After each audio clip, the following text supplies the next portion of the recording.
여기 22절에 보면 가룟이 나는 유다가 이 예수님께 뭘 좀 물어보죠.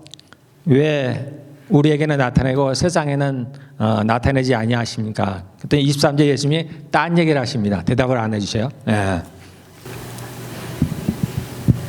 제가 이제 캐나다에 처음 와가지고 저도 이제 다닌 교회가 가정교회였어요. 그러니까 아직은 이제 새로 개척한 교회니까 집에서 예배를 드렸습니다. 그래서 지하에서 예배를 드렸어요.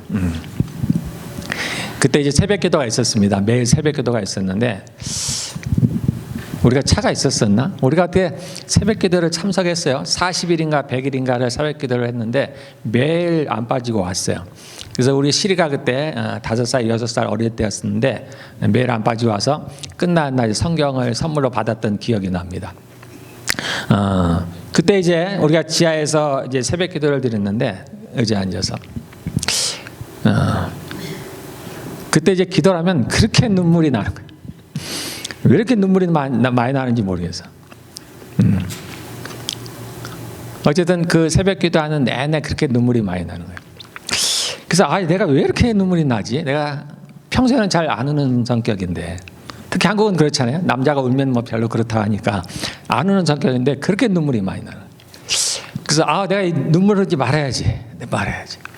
그런데 이제 그 기도만 하면 그렇게 눈물이 나는 거예요. 그런데 그렇게 저희가 기도를 하다 보니까 어느 하나님께서 그 마음을 주시는 거예요. 하나님께서 이렇게 눈물을 흘리며 기도하는 걸 하나님께서 좋아하신다는 거예요. 나쁘지 않다는 거예요. 그래요? 그러면 그 다음부터는 제가 이제 눈물의 왕이 되겠습니다. 하나님께 원하신다니까. 제가 이제 그랬던 기억이 나요. 제가 혹시라도 오늘 제가 이게 설교하다가 눈물이 날까 봐 네가 한번 말씀드리는 거예요. 제가 처음 예수님을 믿고 평년회 때 내가 2가지 제 소원이 있었습니다. 소원이 아니고 그런 생각들. 내가 이제 예수 믿고 하나님이 살아계신 걸 알았어요. 그리고 하나님이 나와 함께 하신다는 걸 알았습니다. 그리고 심지어 내 안에 계시다는 걸 알았어요. 나와 평생을 함께 하신다는, 영원히 나와 함께 하실 거라는 거. 그게 다 믿어졌어요. 그러다 보니까 제가 무슨 생각이 들었냐면 하나님이 나와 함께 하셔? 이 땅에서? 그러면 하나님께서 하시는 모든 일들이 다 기적이 아닌가? 그러므로 내가 일상을 살아가는데 나에게 그러한 기적들이 나타나야 되는 것이 아닌가? 그래서 제 마음의 소원은 그거였어요. 제 소원이 나의 일상이 기적이 되는 삶. 그게 나의 소원이었습니다. 또 하나는 뭐였냐면 하나님이 내 안에 계시고 또 하나님이 나와 함께 하신다고 했어요. 평생 내가 세상 끝날까지 너희와 함께 하리라고 약속을 하셨으니까 그럼 그 하나님이 왜 내게 말씀을 안 하실까? 말씀을 하시는 게 당연한 게 아닌가? 그럼 내가 하나님과 자연스럽게 교제도 하며 서로의 대화를 나누는 게 당연한 거 아닌가? 저는 그게 당연하다고 느껴졌어요. 그래서 제가 평생이라면 뭐 지금까지 살아온 동안에 제가 늘 기도하면서 하나님께 기도하기를 주님 제게 말씀하십시오라는 게 제게 기도였습니다. 항상 주님 제게 말씀해 주십시오라는 게. 이게 지금 저에게 현실이 됐습니다. 제가 예수님 믿고 30년이 됐는데 이게 저한테 지금 현실이 됐어요. 하나님이 제게 아침 저녁으로 저와 대화를 합니다. 얘기를 해요. 그리고 하나님께서 엊그제 제게 말씀하시기를 이제 너의 일상이 기적이 될 것이다 라고 제게 말씀하셨어요. 제가 이제 캐나다에 와서 이제 그런 아까 말한 그런 교회에서 예배를 드리고 함께 이제 교제를 그때 아주 저희가 친하게 잘 지냈어요. 제가 하나 기억나는 게 있는데 어느 집사님 댁에서 우리 뭐 크리스마스든 송고연 때 예배 때든 그렇게 모이듯이 그 집에서 모였어요. 그런데 그날 어떻게 내용이 뭐였냐? 각자 소원을 하나씩 말하는 거였어요. 하나님 기도 제목 또는 소원처럼. 그게 이제 말하는 내용 그 주제였어요. 그래서 저도 이제 제 차례가 돼서 제 소원이 뭐였냐면 그때 제가 하나님을 아는데 전문가가 되고 싶다라는 거였습니다. 우리가 제가 신학을 할 때 신학교 다닐 때 어떤 책이 있었는데 제가 그 책의 제목이 뭐냐면 Knowing About God 그 다음에 Knowing God 그러니까 하나님에 대해서 아는 거와 하나님을 아는 건 전혀 다르다라는 거예요. 그래서 우리는 하나님을 알아야 된다는 거예요. 하나님을 알아야 된다. 즉 하나님을 알기 위해서는 그분과 교제가 이루어야 되는 거예요. 우리가 한국에 우리 윤석열 대통령에 대해서 알죠. 우리가 조금만 공부를 해보면 그분의 과거, 그분의 행적들, 지금 어떤 일을 하고 있는지, 심지어 그분의 성격이 어떤지 그런 것들을 알 수 있지만 개인적인 교제는 전혀 없잖아요. 우리가 그분을 아는 건 아니죠. 수많은 사람들이 하나님에 대해서는 아는데 하나님은 잘 모르는 거예요. 그래서 제 소원은 그거였어요. 하나님을 아는데 내가 한 가지 전문가가 된다면 그 일에 대해서만큼 내가 전문가가 되고 싶다라는 게 제 꿈이었습니다. 예. 하나님께서 그러한 저의 기도의 소원을 들으셨습니다. 하나님은 다 들으세요. 제가 요즘 하나님과 가까이 지내면서 느끼는 게 뭐냐면 낯설지 않다라는 거예요. 늘 낯설지 않다라는 거예요. 전에 내가 이런 마음이 있었는데 하나님이 이미 그걸 다 알고 계시는 거예요. 네, 오늘 갑자기 아침에 전화가 왔어요. 그래서 우리 H마트에서 전화가 왔어요. 차키를 찾았다는 거예요. 차키를 찾았다. 느닷없이 차키를 찾았다는 게 도대체 무슨 말이야 아침에. 이해가 잘 안 되는 거예요. 차키를 찾았으니까 찾으러 오라는 거예요. 그 가만히 내가 집을 보니까 우리 집에 차가 없는 거예요. 알아보니까 제가 성겸이가 어젯밤에 다운타운에 갔다가 차키를 잃어버린 거예요. 다운타운에서. 그러니까 이제 뭐 친구 타고 왔겠죠. 어떻게 왔는지 모르겠지만 왔어요. 그러니까 우리는 몰랐어요. 아침에 전화가 와서 이제 그 차키를 찾아다. 야, 도대체 다운타운에서 잃어버린 차키를 어떻게 찾아서 우리한테 전화를 해준다는 거야. 기도하는데 하나님께서 봐라, 내가 아무것도 염려하지 말라 그랬지. 그러시네. 하나님께서 제게 평소에 늘 말씀하실 때 항상 첫 번째 하시는 말씀이 그겁니다. 두려워 말라. 제가 원래 두려움이 좀 많은데 최근에는 그렇게 내가 두려운 게 별로 없어요. 그럼에도 불구하고 다 두려워 말라 하시는 거예요. 두려워 말라. 그렇게 하고 말씀을 시작하세요. 두려워 말라. 그리고 뭐라고 말씀하시냐면 세 가지를 강조하십니다. 저한테. 아무것도, 그 누구도, 그 무엇도. 이 세 가지를 저한테 말씀하실 때는 아주 힘줘서 말씀하십니다. 아무것도, 그 누구도, 그 무엇도 두려워하지 말라.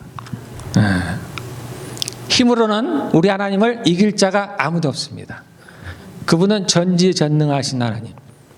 제가 최근에 하나님의 전능하심에 대해서 많이 느낍니다. 와, 진짜 하나님은 전능하시구나. 정말 전능하시구나. 세상에 아는, 세상에서 생각하는 신, 모든 것을 할 수 있는, 우리는 그렇게 알고 있습니다. 7일 만에, 6일 만에 이 하늘과 땅을 만드실 수 있는 하나님. 그것을 하루아침에 거두어 가실 수 있는 하나님. 우주가 지금도 어마어마한 속도로 늘어난다고 하잖아요. 그 우주보다 크신 하나님. 근데 그것보다도 훨씬 더 전능하시다는 하나님. 우리를 그렇게 만들어 가시는 하나님. 한 사람 한 사람을 자신의 자녀로, 그리고 자신의 신부로, 자신이 만드신 그 천국에서 함께 다스리는 자로 만들어 가시는 그 과정이 전능하시다는 걸 제가 느낍니다. 정말로 전능하시구나. 우리 일생에 벌어지는 모든 일들 우연이 없다는 거예요. 그 모든 것들은 한 가지, 우리를 위해서 하신다는 거예요. 우리를 빚어가기 위해서, 만들어 가시기 위해서. 그 하나님을 요즘은 제가 많이 느낍니다. 그래서 야, 진짜 하나님은 전능하신가. 그러나 세상에 생각하는 전능한 거는 좀 다릅니다. 와, 그것을 훨씬 뛰어넘는 정말로 전능하신 하나님.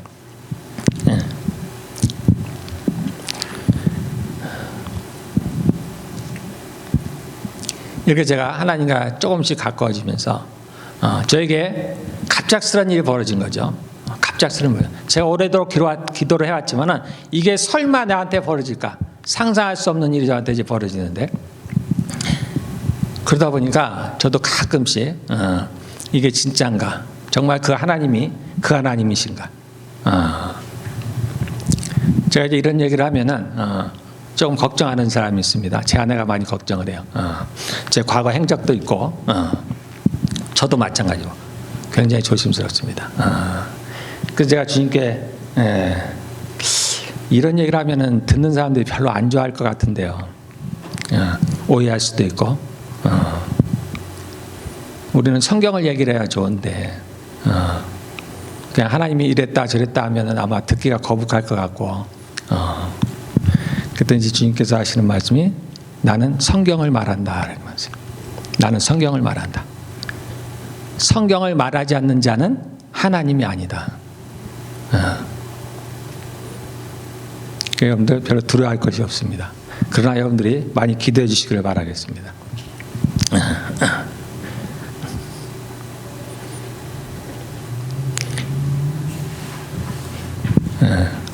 하나님께서 제게 여러 가지로 말씀하시다 보니까 이제 제가 설교 못하는 줄 아셔요. 제가 설교 못하는 줄 알아서 이제 너가 내 설교를 앞으로 잘하게 될 것이다 이렇게 얘기를 하시는. 근데 제가 받아들여지지가 않는 거예요. 주님, 제가 이렇게 말을 잘 못하고 또 아는 것도 별로 없는데 내가 언변이 좋지가 않은데 어떻게 설교를 잘할 게 제가 믿어지지가 않는데, 근데 하나님을 이제 말씀을 믿어지지 않는다 그러면 별로 안 좋아하실 것 같으니까 제가 그 말은 못하고 제가 마음에 와닿지가 않습니다.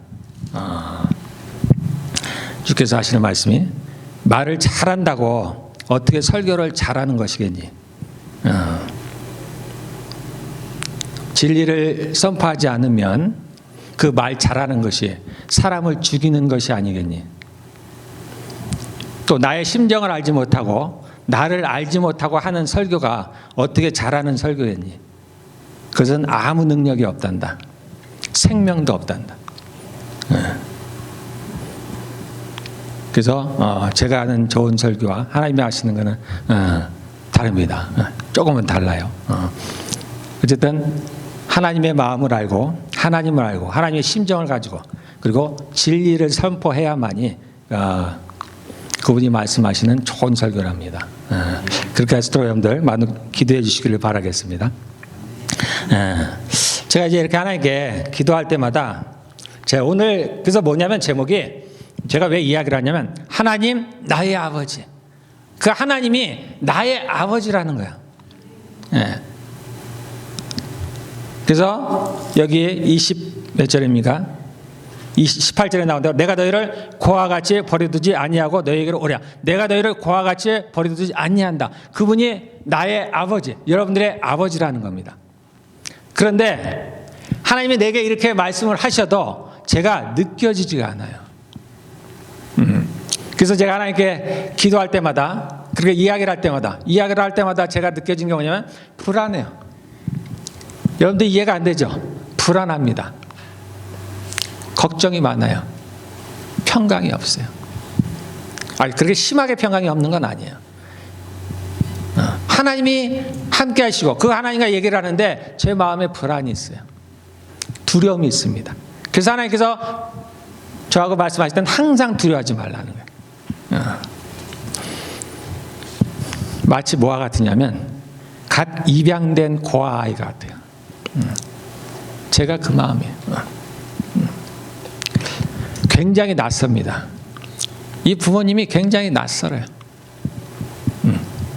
어색합니다. 제가 대화를 하는데 어색해요. 뭘 대해야 할지를 모르겠어. 내가 무슨 말을 해야 되지? 그러면서 제가 마음에 그런 것도 있습니다. 내가 대화를 잘해야 될 텐데. 내가 혹 이상한 걸 여러분들 하나님 만나면 막 묻고 싶은 게 많죠. 이건 뭐예요? 이건 뭐예요? 막 묻고 싶은 게 많죠. 제 마음도 그런 거예요. 그래서 내가 이걸 물어도 될까? 이걸 여쭤봐도 되나? 혹시 내가 성경에 나오는 혹시 신성을 모독하는 건 아닌가? 혹시 내 입에서 내가 생각도 못한 그런 엉뚱한 말이 나오지는 않을까? 하나님께서 기뻐하지 아니하시는 그런 말투를 내가 쓰지 않을까? 내가 이걸 물으시면 하나님이 좀 싫어하지 않으실까? 안 좋아하지 않으실까? 내가 어떤 태도를 취해야 될까? 이 하나님이 정말 경외할 하나님이신데 두려워할 하나님이신데 내가 바르게 이야기를 하고 있나? 혹시 내가 원치 않는 것들을 원치 않는 태도로 이해하고 있진 않나? 근데 주님은 우리의 속마음을 너무나 잘 알죠. 우리의 생각을 잘 아십니다. 그러면 주께서 말씀하시죠. 이야기해도 된다. 그래서 저도 이게 한으로는 이상해서 어색하니까 차라리 하나님이 내게 말씀을 안 하시면 예전처럼 그냥 내가 그냥 간구만 하고 그 하나님이 나와 좀 더 가까워졌으면 좋겠다는 그런 간절한 소망만 가지고 그렇게 내가 예전처럼 그러한 상태로 기도하는 게 더 좋지 않을까? 그런 마음이라면 내가 좀 편하지 않을까? 그래서 내가 하나님께 얘기를 한번 해야 되겠다. 저한테 말씀하지 마십시오 라고 얘기를 해야 될 것 같은 생각이 들어서 그랬더니 주님이 이제 제 마음을 아시죠. 당연히 아십니다. 제가 왜 그런지도 너무나 잘 아세요. 주님께서 말씀하시를 내가 알아서 할게. 하나님이 알아서 하신다. 그건 내가 알아서 할게. 그래서 그러면서 저에게 이것을 이제 떠올리게 하시는 거예요. 이 고아는 그 부모가 어떤지 잘 모르는 거예요. 그러니까 두려워. 저도 두려운 거예요. 내가 혹시 벌 받지 않을까? 내가 혹시 잘못 얘기해서 벌을 받지 않을까? 내가 죄를 지어서 벌을 받지 않을까? 하나님은 심판하시는 하나님이시니까. 혹 내가 뭔가를 잘못해서 이 집에서 쫓겨나지 않을까? 원래로 돌아가지 않을까? 뭔가 실수를 하지 않을까? 제가 하나님께 갖는 마음입니다. 근데 하나님은 그런 저를 그 고아를 입양한 그 부모는 그 고아의 마음을 너무나 잘 알아요. 그가 뭘 걱정을 하는지, 뭘 염려하는지, 그의 이전의 상태가 어땠는지, 그가 얼마나 험악한 말을 썼었는지, 그가 얼마나 거친 아이였는지 이미 부모는 잘 알고 있습니다. 그걸 잘 알고서 그를 입양을 한 거예요. 그를 데려온 겁니다. 그래서 그 아이를 사랑하는 그 모든 것을 받아들일 준비가 되어 있습니다. 그 모든 것을 용서할 준비가 되어 있어요. 그리고 그 아이를 바꿀 방법도 너무나 잘 알고 그것도 서서히 그 아이가 원하지 않는 엉뚱한 것을 시키는 것도 아닙니다. 하기가 어려운 것들을 강제로 훈련하는 것도 아니에요.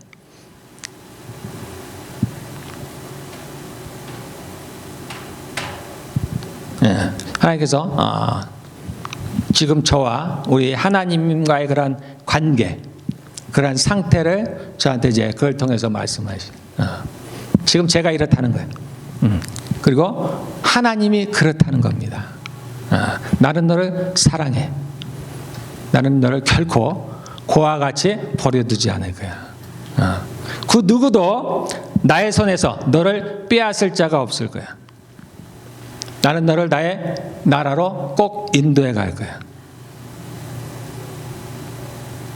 그런데 우리가 늘 얘기하듯이 그 나라에 가면 우리가 하나님과 함께 그 천국을 함께 다스리는 자로 갑니다.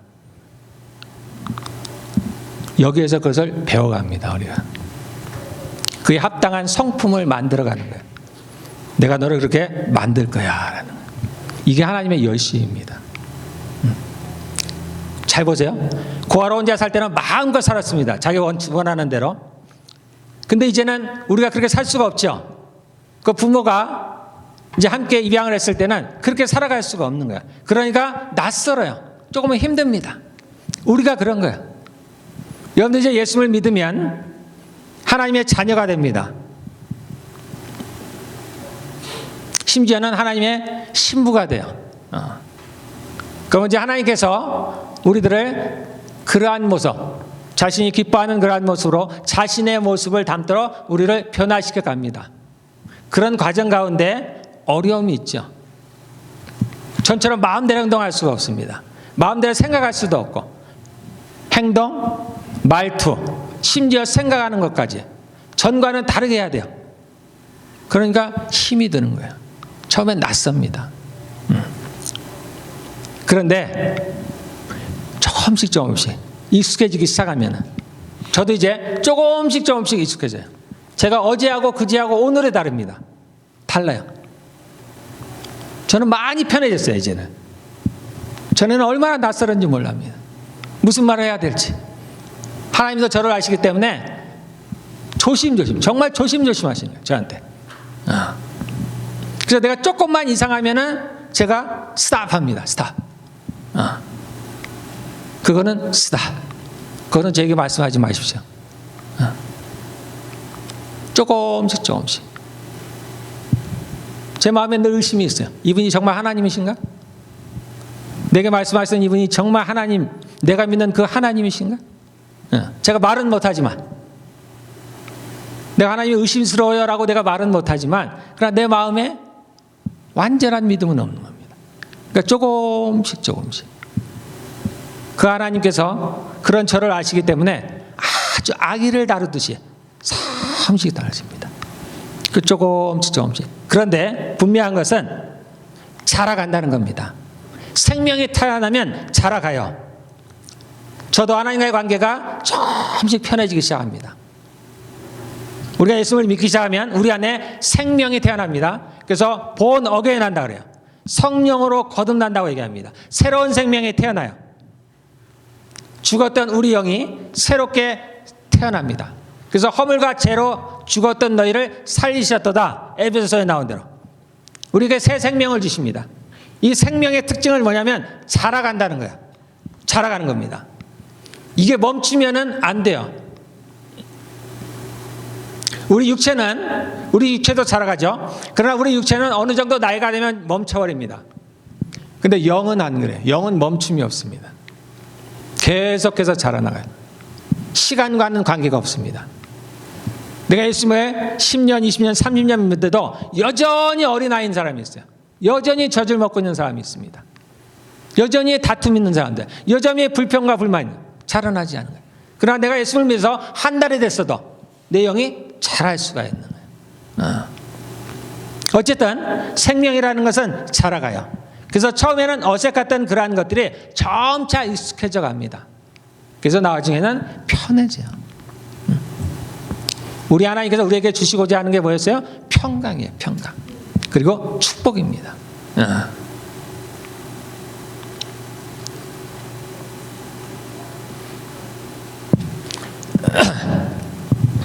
우리를 부르시고 우리를 자녀 삼으신 그 하나님은 사랑의 하나님이에요. 사랑의 하나님. 그분은 인자하십니다. 제가 혹시라도 성경에 다른 내용이 있을까 봐 하나님에 대한 좋지 않은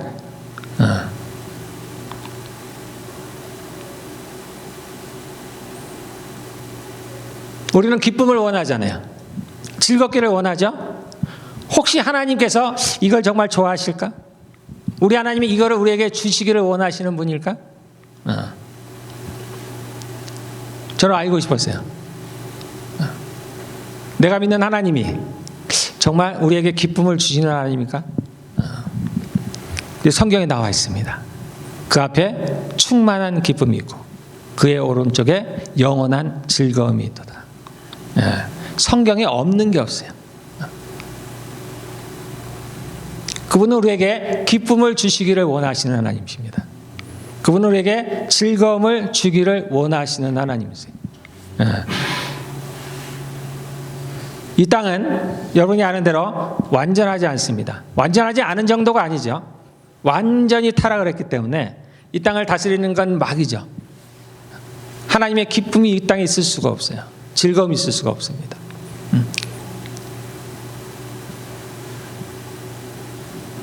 그러나 그날에 가면 그러한 기쁨과 즐거움이 충만합니다. 여러분들. 우리의 소망은 여기에 있어요.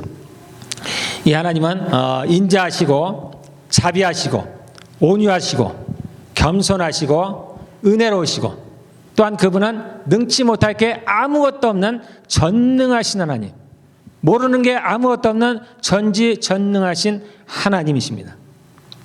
그분은 또한 용서하기, 사유하기를 기뻐하시는 하나님,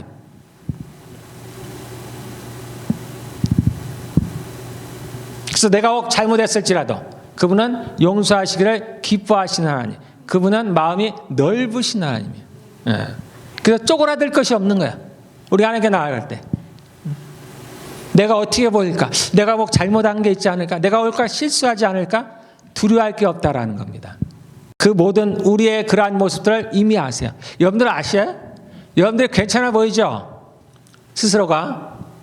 그렇지 않아요. 지금은 잠깐 감추어져 있는 거예요. 우리 속에 얼마나 악한 게 많은지 모릅니다. 얼마나 사악한지 몰라요. 정말 하나님의 은혜로 우리가 그걸 못 보는 거예요. 우리가 그것을 보면 자신을 봐도 견딜 수가 없고 주변을 보면 그러한 것을 보게 되면 우리가 견딜 수가 없어요. 살 수가 없습니다. 잠깐 감추어져 있는 거예요. 우리는 굉장히 악해요. 아주 사악합니다. 사악해. 그래서 우리가 다 하나님과 원수예요. 원수. 그래서 하나님은 지금 나의 모습을 보지 않아요. 우리가 완전히 바뀐 정말 하늘나라에서 온전한 그러한 저를 보는 겁니다. 지금의 우리는 하나님과 원수입니다. 그러함에도 불구하고 주님께서 우리를 사랑하신다는 거예요. 그 모든 우리를 용서해 주신다는 겁니다.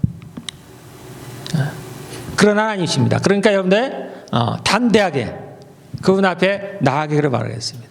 모든 것을 주님께 아뢰고 정말 여러분들 주님과 가까워지기를 바라겠습니다. 제가 이렇게 이야기하는 것 또는 저로 하여금 이렇게 이야기하게 하시는 이유는 여러분들이 이제 주님께서 저에게 가까이 오셨듯이 이제 여러분들에게도 각자에게 가까이 가실 때 여러분들 두려워 말라라는 겁니다. 편하라는 거예요. 제가 이전에 다른 분들의 어떤 간증이나 그런 걸 통해서 이미 제가 이러한 내용들을 들었어요. 그러니까 제가 이러한 일들 겪을 때 별로 크게 낯설진 않았습니다. 내가 이미 들었던 내용이에요. 누가 경험했던 것을 이미 제가 들어왔었어요. 그런 간증을 통해서. 그러니까 낯설지가 않은 거예요. 그분에게 하셨던 말투 저에게도 비슷합니다.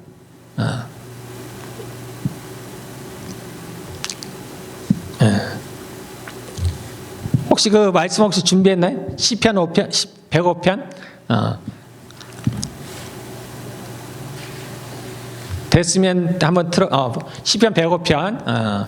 갑자기 제 아내가 이제 카톡에 저희 가족방에 이 말씀을 올렸는데 제 마음에 확 와서 제가 한번 봤습니다. 시편 105편 1절에서 우리 22절까지인가요? 길지만 다 보진 않을 거예요. 우리는 사실은 다 고아들입니다, 여러분들. 우리는 다 고아고 과부와 같은 사람들이에요. 특히 이제 성경에서 주님께서 항상 고아와 과부를 말씀하십니다. 그래서 버려진 자, 남겨진 자, 하나님은 이것에 관심이 있어요. 마태복음 25장에 보면은 마지막 날에 하나님께서 심판하실 때 뭐라고 심판하시냐면 너희가 이같이 작은 소자에게 한 것이 내게 한 것이고 이같이 작은 소자에게 하지 않은 것이 내게 하지 않은 것이다라고 주님께서 심판하실 때 그걸로 심판하신다는 거예요. 그 소자가 누굴 말하느냐? 이 땅에 버려진 자들입니다. 또 남겨진 자들. 이 고아는 남겨진 자들이에요. 남겨진 자. 부모가 떠나서 이 땅에 남겨진 자. 우리는 다 고아예요. 하나님을 모르는 모든 사람들은 다 고아입니다. 버려진 자예요. 남편에게 버려진 과부들. 남편에게 버려진 자예요. 예수님이 우리의 신랑 되신다 그랬죠? 예수님을 믿지 않는 모든 사람들은 다 버려진 자들이에요. 이런 자들에게 하나님은 관심이 있다는 겁니다. 그리고 이 사람들에게 한 것이 고스란히 주님께 한 것이라는 거예요. 그래서 우리도 주의 마음을 가져서 이러한 사람들에게 우리도 관심을 가져야 됩니다. 이제 하나님께서 제 교회에 이러한 사람들을 보내실 겁니다. 그러면 우리가 이들을 정말 사랑으로 섬겨야 됩니다. 정말 예수님을 섬기듯 그렇게 잘 섬길 수 있기를 바라겠습니다. 우리에게 많은 어려움이 있었던 것은 아마도 그러한 것들을 대비하기 위해서 또는 훈련하기 위해서 그러한 일들이 있지 않았나 싶어요. 그래서 그러한 소위 작은 소자들, 성경에서 얘기하는 또 이 땅에서 우리식으로 얘기하면 이 땅에 버려진 사람들, 남겨진 사람들, 가난한 사람들, 애통하는 사람들, 빚진 사람들, 원통한 사람들, 그런 꿈이 없는 소망이 없는 사람들. 이런 사람들이 우리가 교회 하나님께서 보내실 때 우리가 사랑으로 잘 섬기시길 바라겠습니다. 예, 우리 배고편 1장, 배고편 제가 한번 읽어볼게요. 1절, 2절. 여호와께 감사하고 그의 이름을 불러 아뢰며 그가 하는 일을 만민 중에 알게 할지어다. 그에게 노래하며 그를 찬양하며 그의 모든 기이한 일들을 말할지어다. 예. 그래서 하나님께서 제게 그러한 일들을 행하실 때 저도 그래서 말을 합니다. 하나님께서 제게 그런 것들을 원하셔서 제가 그런 것들을 합니다. 뒤에 보시면은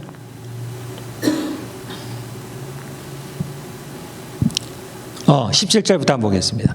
17절부터 22절까지. 17절. 그가 한 사람을 앞서 보내셨으며, 이스라엘의 역사를 지금 얘기하고 있는데 다윗이 그가라는 것은 이제 하나님이죠. 한 사람은 요셉을 얘기합니다. 그가 한 사람을 앞서 보내셨으며 요셉이 종으로 팔렸도다. 네, 18절 22절까지.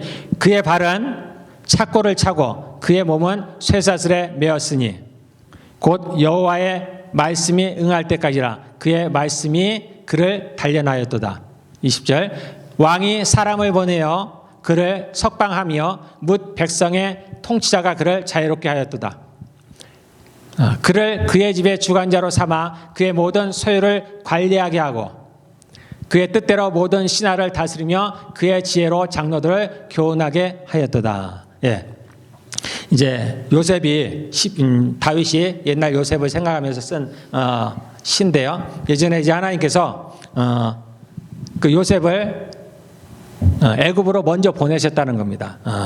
그리고 그가 그 착고에 차고, 착고라는 건 발에 이렇게 쇠사슬을 묶는 거겠죠. 그 다음에 몸이 쇠사슬에 매었으니 요셉이 그가 죄를 짓지 않았음에도 불구하고 모함을 받아서 감옥에서 이제 생활을 하게 되죠. 그런데 그가 언제까지 그렇게 했냐면 여호와의 말씀이 응할 때까지라. 그의 말씀이 그를 단련하였도다. 예. 우리도 이와 같은 삶을 살아가는 겁니다. 우리가 꼭 죄를 지어서 우리가 고난을 당하기도 하지만 하나님께서 우리를 단련하기 위해서, 연단하기 위해서 그러한 것들을 허락하신다는 겁니다. 그래서 요셉은 그 감옥에 누가 보내셨어요? 하나님이 보내신 거예요.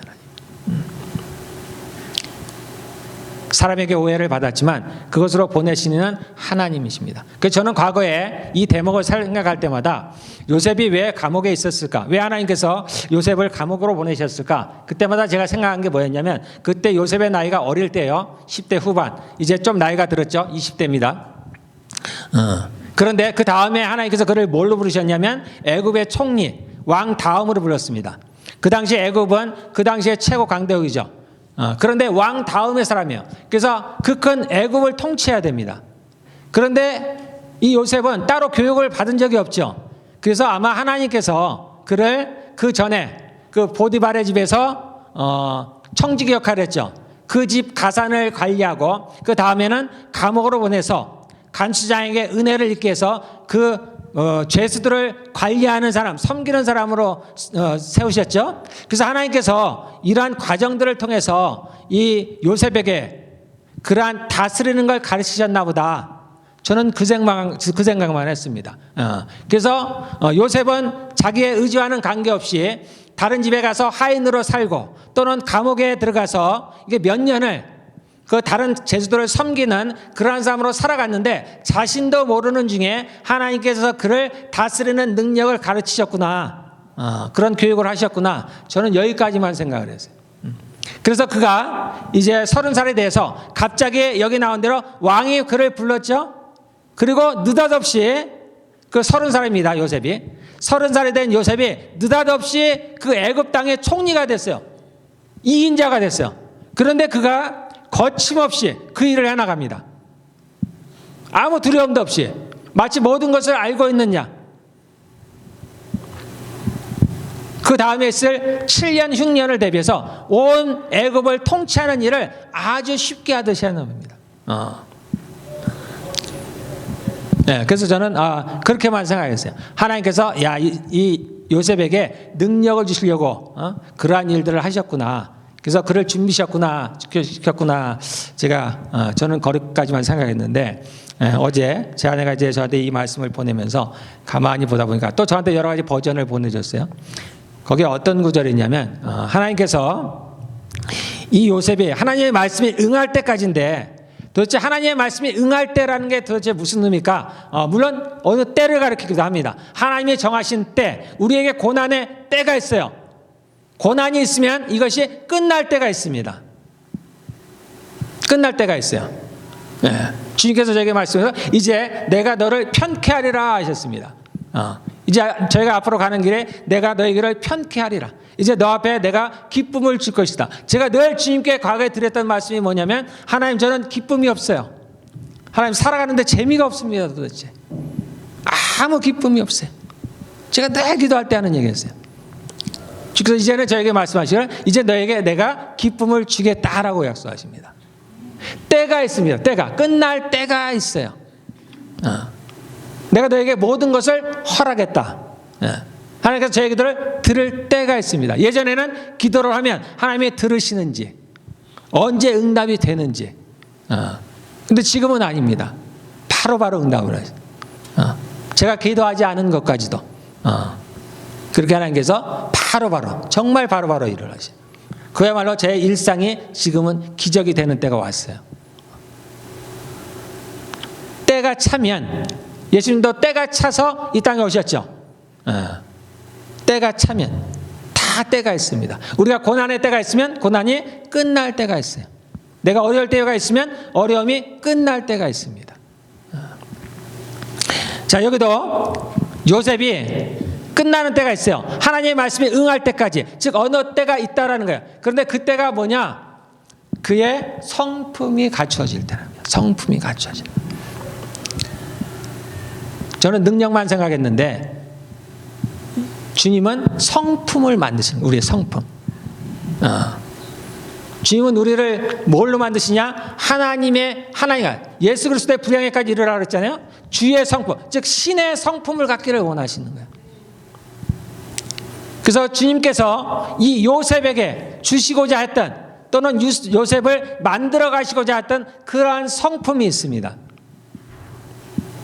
그래서 요셉이 나중에 자신을 팔았던, 심지어는 자신을 죽이려고 했던 그 형들을 만났을 때 그를 용서할 수 있습니다.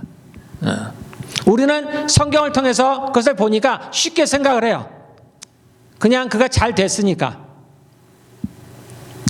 애굽의 총리도 됐고 모든 게 잘 풀렸으니까 그 형제들을 그냥 쉽게 용서했거니, 하지만 그렇지 않아요. 이거 쉬운 일이 아닙니다, 여러분들. 그는 오히려 자신의 권리와 능력으로 말미암아 그 형들에게 더 큰 복수를 할 수도 있었을 겁니다. 그런데 그리하지 않았어요. 요셉은 자신의 형들을 다 용서했습니다. 그가 그렇게 큰 권력을 가지고 있었음에도 불구하고 그가 교만하지 않았습니다.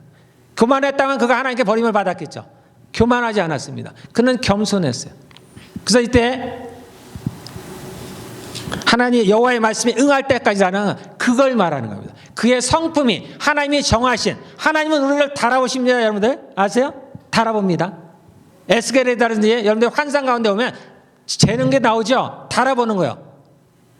이스라엘 사람들을 재봅니다. 우리도 마찬가지예요. 우리가 죄를 졌을 때 달아봅니다. 이 죄가 어느 무게에 차면 그때 사단이 합법적으로 일을 합니다. 그래서 늘 달아봐요. 마찬가지입니다. 하나님께서 우리에게 원하시는 것들이 있어요. 달아보십니다. 그래서 거기서 통과가 돼야 돼요. 그래서 주님은 우리를 시험하셔요. 달아보시고. 그래서 하나님은 거기에 이를 때까지, 그게 하나님의 여호와의 말씀에 응할 때라는 얘기입니다. 요셉이 거기에 응할 때, 그 기준에 맞을 때까지 그가 훈련을 받았다. 여호와의 말씀이 그를 단련하였도다. 하나님께서 그를 연단하셨다는 겁니다. 그러한 성품을 만들기 위해서. 여러분, 우리에게 주변에 일어나는 모든 일들이 하나님께서 우리를 그와 같은 신의 성품으로, 하나님의 자녀로서 그리스도의 신부로서의 합당한 성품을 갖도록 만드는 그 모든 연단의 과정이라고 여러분들 믿으시기를 바라겠습니다. 그래서 그러한 것들을 여러분들 기쁘게 받아주시길 바라겠습니다. 그래서 우리에게 환난과 어려움이 올 때 오히려 기뻐하라는 겁니다. 하나님 우리를 관심 갖고 계시다는 겁니다. 우리를 만들어 가시던. 그래서 우리가 어려움이 있때 늘상 그런 건 아닙니다. 언젠가 끝이 날 때가 있다는. 그러니까 여러분들 빨리 하나님께 순종을 하셔야 돼요. 빨리 하나님께 무릎을 꿇어야 됩니다. 버티면 버틸수록 힘이 드는 거예요. 그 시간들이 오래 가는 겁니다. 힘으로는 하나님을 이길 자가 없습니다. 또 하나님의 열심은 결코 포기하지 않으십니다. 하나님은 기다리신다는 거예요. 우리가 그 앞에 순종하지 않으면 순종할 때까지 기다린다는 겁니다. 여러분들 빨리 하나님께 순종하시고 빨리 하나님께 무릎 꿇으시고 빨리 하나님 앞에 나오시기를 바라겠습니다. 그분이 우리를 위해서 준비한 수많은 축복들이 있습니다. 우리 함께 기도하겠습니다.